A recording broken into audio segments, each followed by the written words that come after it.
Le jour de mon mariage, Alex Hawthorne m'a abandonné à l'hôtel pour sauver sa demi-sœur, Marabelle, qui menaçait de sauter d'un immeuble. Debout là, dans ma robe, humilié, j'ai fait face à la foule et j'ai déclaré, celui qui se présentera maintenant sera mon époux. 3 ans plus tard, Alex est revenu avec Marabelle. J'étais dans le manoir Hawthorne, détendu sur un canapé en cuir, enceinte, regardant la télévision et sirotant une soupe. Les yeux d'Alex se sont fixés sur mon ventre. « À qui est ce bâtard ?» J'ai souri. « C'est un enfant Hawthorne. » Il m'a tiré vers le haut. « Toi. Je suis parti pendant 3 ans, et maintenant tu prétends que cet enfant est le mien. » Je n'ai jamais dit que c'était le tien, et tu n'étais pas le seul homme Hawthorne, ai-je répondu calmement. Marabelle s'est interposée. Il t'a laissé garder le nom Hawthorne et la fortune. Et maintenant tu es enceinte de l'enfant d'un autre. Je l'ai regardé avec colère. Tu as séduit ton propre demi-frère. Qui es-tu pour parler de honte? Se tournant vers Alex avec une fausse innocence, Marabelle a dit, nous sommes restés platoniques pendant des années, mais elle te fait passer pour un imbécile.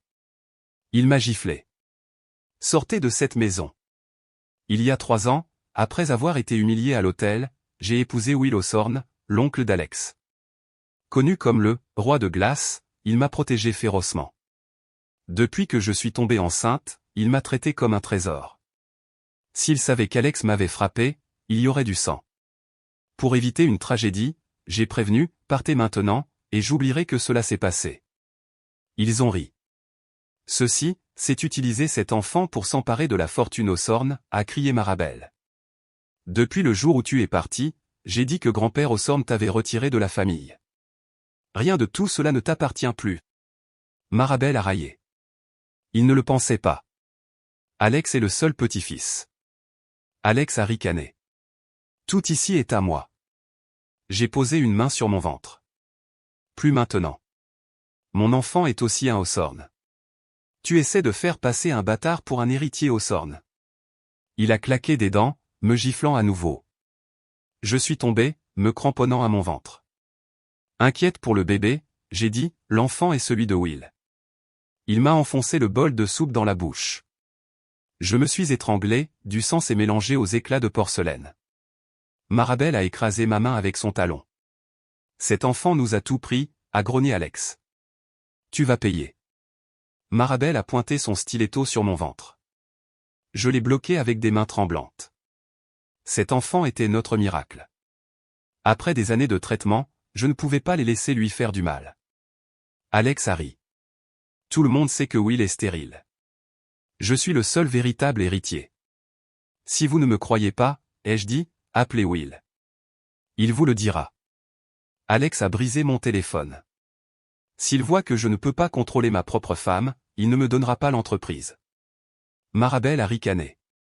Débarrassons-nous de ce bâtard et disons-le à grand-père. Elle a enfoncé son talon dans mon ventre. Une douleur m'a traversé. S'il vous plaît, ai-je supplié, appelez une ambulance. Alex a marché sur mon dos. Mon ventre a heurté le sol. La douleur était insupportable. Tu as promis d'épargner mon bébé, ai-je pleuré. Je ne l'ai pas fait, a-t-il dit froidement. Il m'a donné un violent coup de pied. Du sang a coulé le long de mes jambes. Le bébé a cessé de bouger. Vous le regretterez, ai-je dit en larmes. Toujours pas brisé. Marabelle a ricané. Puis d'autres châtiments.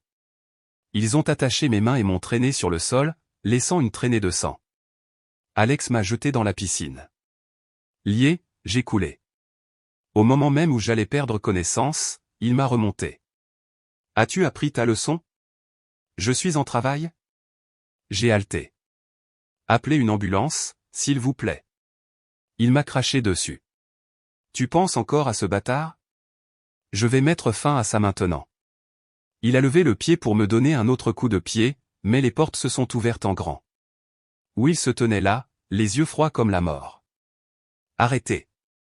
Alex a été surpris par le cri de son oncle, lâchant instinctivement la corde. Il avait toujours eu peur de son oncle, connu sous le nom de roi de glace. Mais lorsqu'il a vu grand-père Hawthorne suivre Will, Alex a retrouvé son calme. Après tout, il était le seul petit-fils de la famille, la prunelle des yeux de son grand-père.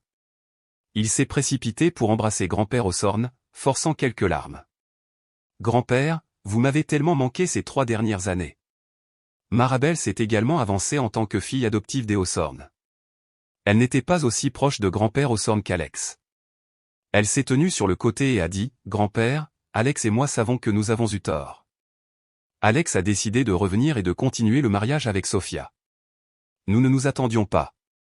Alex a ajouté sur un ton plein de ressentiment, « Nous ne nous attendions pas à ce que, ce soit si honteux, me tromper et tomber enceinte d'un bâtard, en essayant de le faire passer pour un enfant Osorn. Mais ne vous inquiétez pas, grand-père, je me suis déjà occupé du bâtard dans son ventre. Le nom Osorn ne sera pas déshonoré. » En entendant cela, grand-père Osorn a repoussé Alex et m'a finalement vu, à peine vivante au bord de la piscine. Will a couru à mes côtés, ses mains tremblaient alors qu'il défaisait les cordes qui liaient mes membres. Voyant le sang couler de mon bas-ventre, même sa voix tremblait. « Sophia, comment vas-tu » J'ai regardé Will, les larmes coulant sur mon visage. « Will, le bébé, sauvez le bébé !» Grand-père Osorn a regardé la scène avec incrédulité. Il a levé sa canne et a frappé Alex violemment. « Bête ! Que as-tu fait » Alex a esquivé tout en me regardant avec ressentiment. « Grand-père, ça !» Sophia a utilisé le nom Osorn pour me cuckolder. Elle vous a trompé, vous et oncle Will. Je ne l'ai jamais touché. Cet enfant dans son ventre n'est pas le mien. Marabelle a ajouté, c'est vrai, grand-père. Alex et moi venons de rentrer à la maison Osorn aujourd'hui. Son ventre est déjà à 6 ou 7 mois. Ce doit être un enfant bâtard. Grand-père Osorn a frappé Marabelle avec sa canne. L'enfant dans le ventre de Sophia n'est pas un bâtard. C'est un descendant Osorn. Alex a crié, grand-père, c'est impossible. Je ne l'ai jamais touché.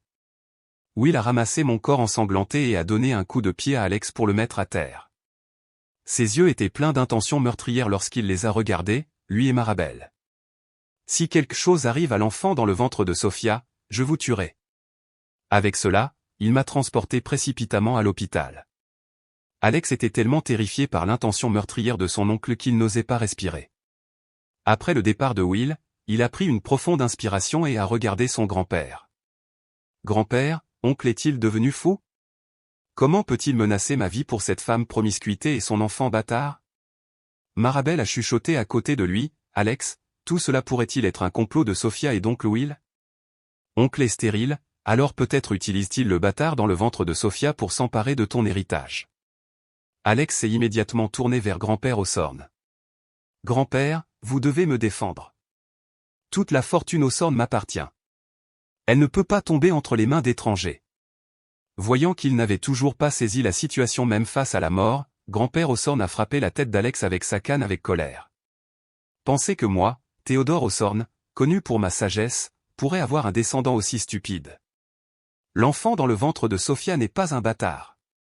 C'est l'enfant de Will. » En entendant cela, Alex et Marabelle ont été stupéfaits. Après un long moment, Alex a finalement parlé. « Comment est-ce possible ? Sophia est ma femme. Comment pourrait-elle être avec oncle ? Et oncle n'est-il pas asexué et stérile ? » Grand-père Osorn a regardé Alex avec déception. « Lorsque tu t'es enfui du mariage, Sophia a immédiatement épousé Will. Toute la ville le sait. Comment ne pouvais-tu pas le savoir ? » Alex a été pris au dépourvu. Après s'être enfui avec Marabelle, ils avaient coupé tout contact avec la ville, craignant d'être pris. Ils avaient voyagé à l'étranger.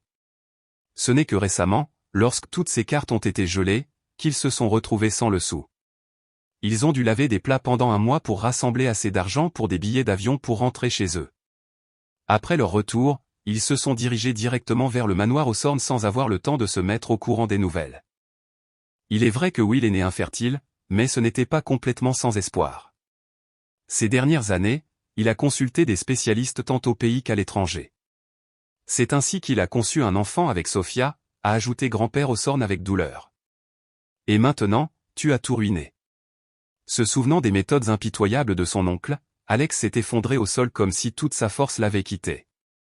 À ce moment-là, plusieurs gardes du corps au visage sévère sont entrés de l'extérieur.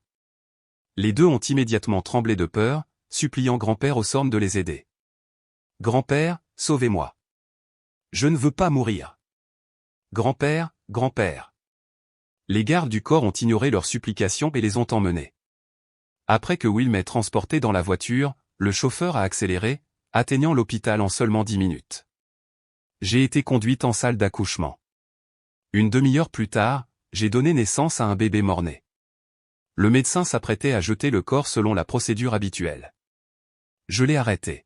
« Apportez-moi le bébé », a-t-elle répondu avec une pointe de réticence. « Madame Hawthorne, il vaut mieux ne pas regarder.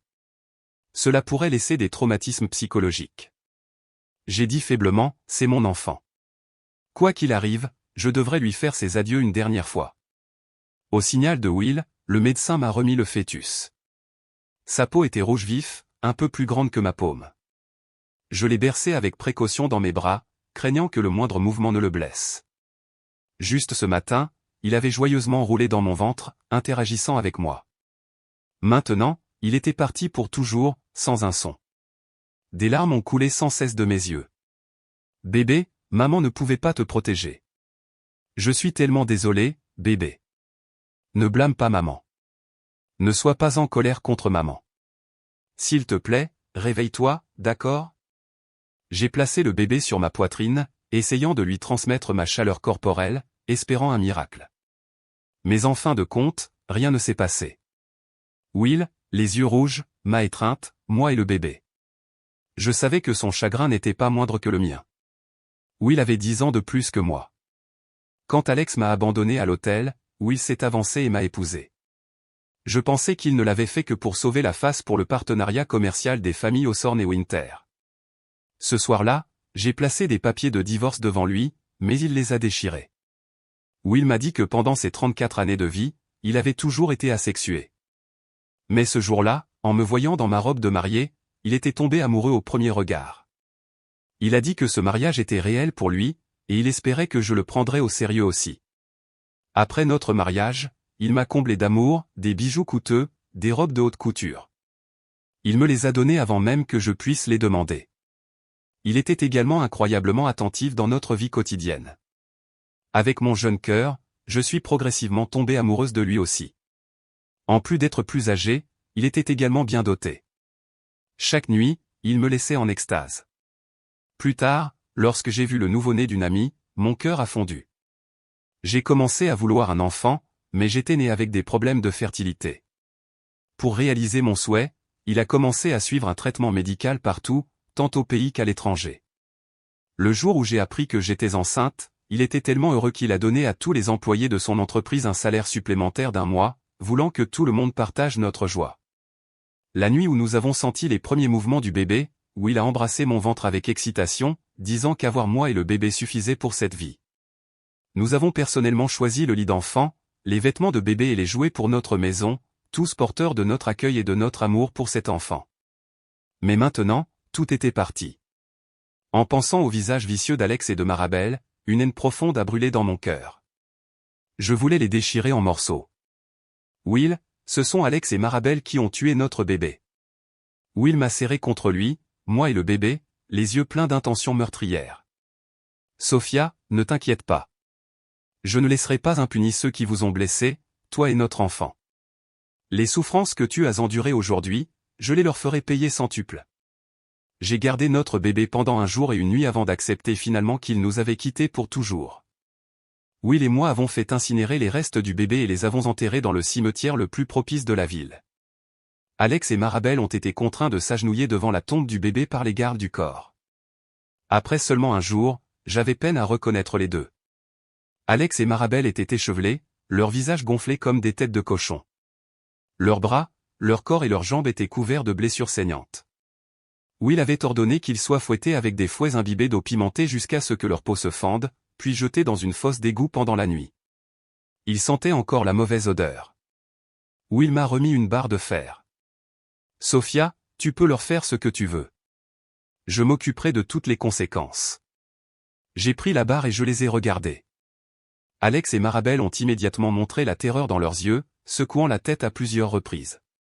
Non, non. Au moment même où j'ai levé la barre, visant leur tête et sur le point de frapper, grand-père Hawthorne s'est précipité avec sa canne, s'écriant « Sophia, épargnez-leur la vie ». En voyant grand-père Hawthorne, Alex a semblé voir une bouée de sauvetage. Il a rapidement supplié, « Grand-père, elle va me tuer. S'il vous plaît, sauvez-moi. » Du jour au lendemain, les cheveux de grand-père Ossorn étaient devenus presque entièrement blancs, son visage exceptionnellement fatigué et hagard. Il s'est approché de moi, prenant plusieurs respirations profondes et m'a regardé avec culpabilité. « Sophia, Alex, ce fou a tué sans discernement ton enfant et celui de Will. Il devrait être impardonnable, mais... » J'ai serré la barre fermement, regardant froidement grand-père Ossorn se tenant devant moi. Les parents d'Alex étaient morts tôt, et il avait été pratiquement élevé par grand-père Ossorn. La profonde affection du vieil homme pour lui rendait sa demande compréhensible. Mais la vie d'Alex valait-elle plus que celle de mon enfant? L'image de mon bébé luttant dans mon ventre hier, me suppliant silencieusement de l'aider, était encore vive dans mon esprit. Aucune supplication ne fonctionnerait aujourd'hui. Mais à ma grande surprise, grand-père Ossorn, à son âge avancé, s'est agenouillé devant moi.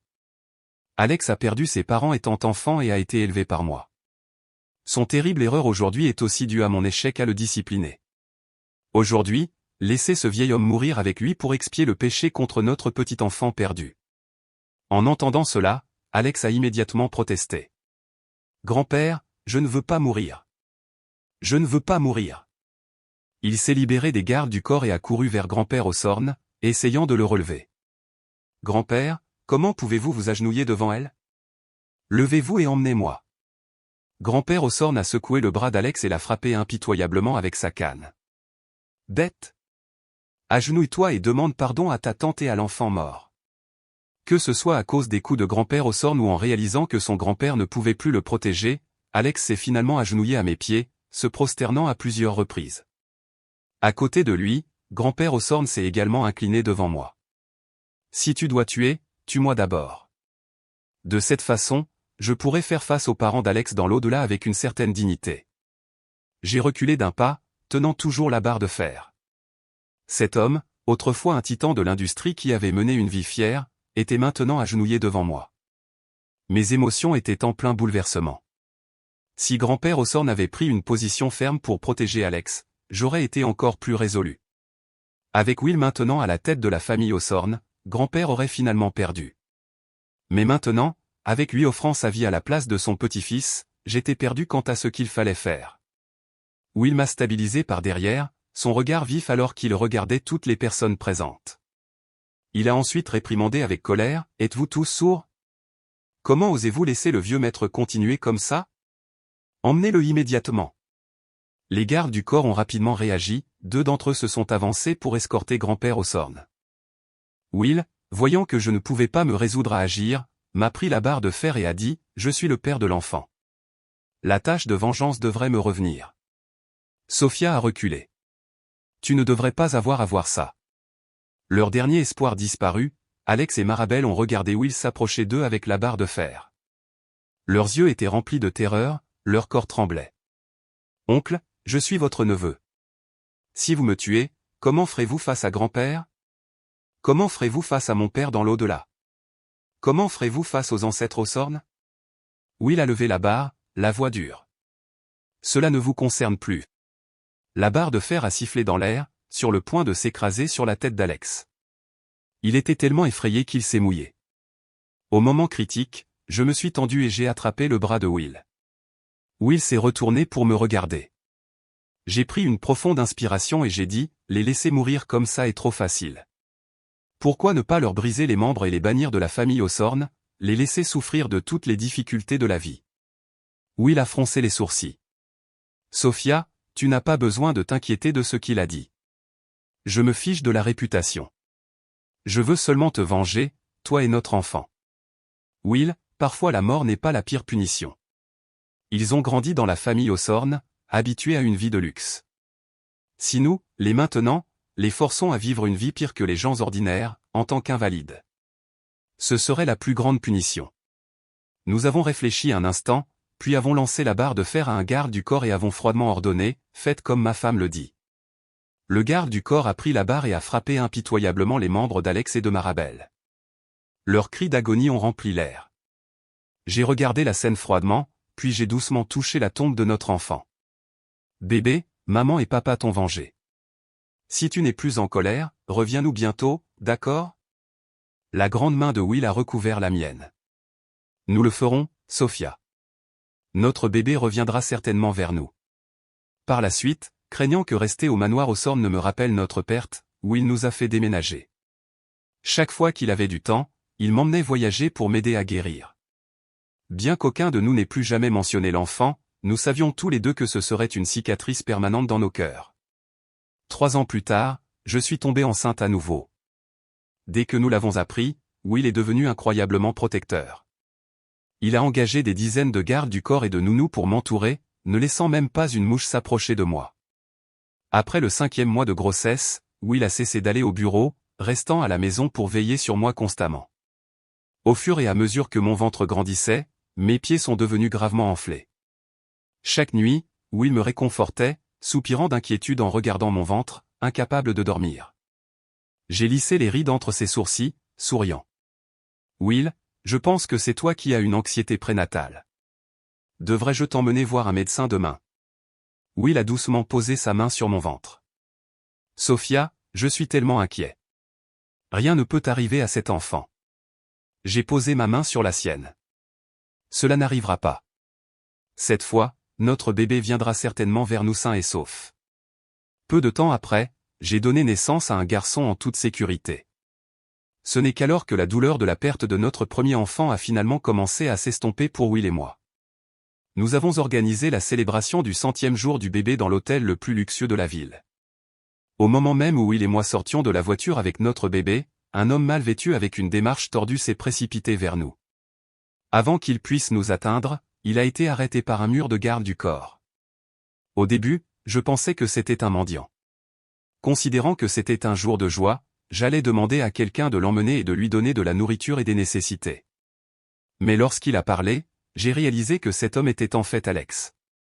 Oncle, tante, maintenant que vous avez un nouvel enfant, permettez-moi de retourner dans la famille Hawthorne. Je sais vraiment que j'avais tort. Permettez-moi de revenir. Après qu'Alex et Marabelle aient été estropiés, ils n'ont pas reçu de traitement en temps opportun, les laissant gravement handicapés. Les difficultés des dernières années avaient réduit Alex à un état de mendiant. D'innombrables fois dans ses rêves de minuit, il a regretté d'avoir cru aux mensonges de Marabelle et d'avoir choisi de fuir le mariage. Marabelle avait épousé un homme d'une 50aine d'années il y a 2 ans, laissant Alex derrière elle. Ses handicaps physiques et ses conditions de vie désastreuses l'avaient amené à envisager le suicide à plusieurs reprises. La seule chose qui le maintenait était l'espoir que si Will et moi avions un autre enfant, nous pourrions faire preuve de miséricorde et le laisser retourner dans la famille Hawthorne. Et il avait enfin attendu ce jour. Will l'a regardé froidement et a dit, « Vous épargner la vie était déjà une grande miséricorde. Retournez dans la famille Hawthorne, continuez à rêver. » Puis il a ordonné aux gardes du corps de jeter Alex dehors. Cet acte a complètement anéanti l'espoir d'Alex de retourner dans la famille Hawthorne. Il est retourné dans sa chambre louée et s'est suicidé peu de temps après. Lorsque nous avons reçu cette nouvelle, Will et moi jouions avec notre enfant. Après un moment de réflexion, Will a quand même ordonné à quelqu'un de ramasser les cendres d'Alex. Les dernières confessions d'Alex Hawthorne. J'étais le petit-fils préféré, l'héritier de l'héritage Hawthorne, le nom, la fortune. Tout devait être à moi un jour, mais le jour de mon mariage avec Sophia Winters, tout s'est effondré. Marabelle, ma demi-sœur, a menacé de se suicider. Elle était sur un toit, pleurant, disant qu'elle ne pouvait pas supporter de me voir épouser quelqu'un d'autre. J'ai hésité, non pas parce que je l'aimais, mais parce que je me sentais responsable d'elle. J'ai choisi de la sauver. J'ai laissé Sophia à l'hôtel, croyant que je pourrais expliquer plus tard, qu'elle comprendrait, qu'elle me pardonnerait. Mais lorsque je suis revenu 3 ans plus tard, tout avait changé. Sophia était enceinte, assise sur le canapé du manoir Hawthorne comme si elle en était propriétaire. Elle m'a souri avec dédain et a dit, « C'est un enfant Hawthorne. » Cela m'a brûlé jusqu'à la moelle. Will, mon oncle, l'homme froid et distant qui avait toujours vécu dans l'ombre de la famille. Il l'a épousée, m'a fiancée, et l'a mise enceinte malgré sa stérilité. Impossible. Je ne pouvais pas l'accepter. La rage m'a aveuglé. L'humiliation, la jalousie, la pensée de tout perdre à cause d'eux, tout cela s'est mêlé à la peur. La peur que grand-père réalise que je ne méritais pas d'hériter de quoi que ce soit. Alors j'ai agi comme un monstre. Violence, Parole cruelle? J'ai essayé de lui extorquer la vérité. Mais ce n'est pas la vérité que je voulais. C'était le contrôle. C'était une fierté blessée. Marabel m'a poussé. Elle détestait Sophia aussi, peut-être même plus que moi. Mais les choses ont dégénéré. Lorsque Will est arrivé, j'ai su que c'était fini. Non seulement parce qu'il était puissant, mais parce que dans ses yeux, j'ai vu quelque chose que je n'avais jamais eu, le véritable amour. Lorsque j'ai vu grand-père me repousser et courir vers Sophia, tout ce que j'étais s'est brisé à ce moment-là. Et lorsque la vérité est apparue, l'enfant était bien celui de Will, mon oncle, l'homme stérile, avait gagné. Ils m'ont laissé vivre, mais ils ont tout pris, l'héritage, le nom, mon corps. Nous avons été torturés, battus, humiliés devant la tombe d'un enfant, un enfant mort à cause de moi. Et pourtant, je pensais qu'un jour, ils pourraient me pardonner. 3 ans plus tard, lorsque j'ai vu qu'ils avaient un autre enfant, j'ai rassemblé le courage de demander non pas pour la fortune, mais juste une place dans la famille, un coin, un peu de dignité. Mais Will m'a regardé comme si j'étais des ordures. Il a dit, rejoindre cette famille, continuer à rêver. J'ai été jeté comme un chien mourant. Ce soir-là, je me suis assis sur le lit de la chambre sale que j'avais louée, avec ma dernière facture. J'ai regardé mes mains inutiles, mes jambes tordues, mon visage défiguré. Personne ne me reconnaîtrait plus comme Alex Hawthorne, pas même moi. Et j'ai donc écrit ces confessions, non pas pour justifier mes actes, mais pour dire que l'amour que j'ai gaspillé est ce qui m'a détruit. Si vous lisez ceci, je suis peut-être déjà parti, mais j'espère que Sophia trouvera un jour la paix, et que Will, qu'il protège ce nouvel enfant comme je l'aurais dû. Au revoir, Alex Hawthorne.